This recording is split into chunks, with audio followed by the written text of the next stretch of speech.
এই 4 ব্যক্তির অভিশাপ আল্লাহ তাআলা কবুল করে নেন। 1. অসুস্থ ব্যক্তির অভিশাপ। অসুস্থ ব্যক্তির অভিশাপ আল্লাহ তাআলা কবুল করে নেন, এজন্য এখানে একটু সাবধানে থাকবেন। 2. ঠকে যাওয়া ব্যক্তির অভিশাপ।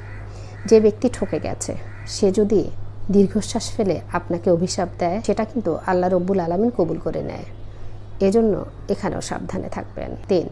ভিক্ষুক বা অসহায় ব্যক্তির অভিশাপ। কোনো ভিক্ষুক যদি অভিশাপ দেয় তবে সেটা কিন্তু আল্লাহ রব্বুল আলামিনের দরবারে কবুল হয়ে যায়, এজন্য এখানে একটু সাবধানে থাকবেন।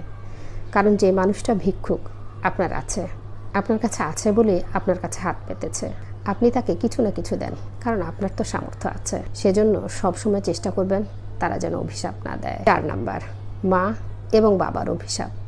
এটা কিন্তু খুবই ইম্পর্ট্যান্ট। সবসময় চেষ্টা করবেন মা এবং বাবার থেকে ভালো কিছু নেয়ার জন্য। সবসময় চেষ্টা করবেন আপনার মা এবং বাবা যেন আপনাকে দোয়া করে, কখনো অভিশাপ না দেয়। শেষ হয়ে যাবেন, বিশ্বাস করেন, একেবারেই শেষ হয়ে যাবেন। সবসময় চেষ্টা করবেন আপনার মা এবং বাবা যেন আপনাকে মন ভরে আশীর্বাদ করে, মন খুলে আল্লাহ রব্বুল আলামিনের কাছে যেন দোয়া করে। কাবা শরীফের একজন ইমাম আছেন, তিনি দেখতে অনেক কালো কিন্তু তার কণ্ঠটা অনেক সুন্দর। একজন তাকে জিজ্ঞেস করেছিল, আপনি এত কালো হয়েও কাবা শরীফের ইমাম হলেন কি করে? তখন তিনি বলেছিলেন, আমার মায়ের বদদোয়াই আমাকে কাবা শরীফের ইমাম বানিয়েছেন। তিনি হয়তো ছোটোবেলায় একটু বদরাগী ছিলেন, সেজন্য তার মা অভিশাপ দিয়ে বলেছিল তাকে যেন আল্লাহ পাক কাবা শরীফের ইমাম বানায়। এজন্য মা বাবার দোয়া অনেক গুরুত্বপূর্ণ। সবসময় চেষ্টা করবেন মা বাবার দোয়া নিতে, কখনো যেন তারা বদদোয়া না করে।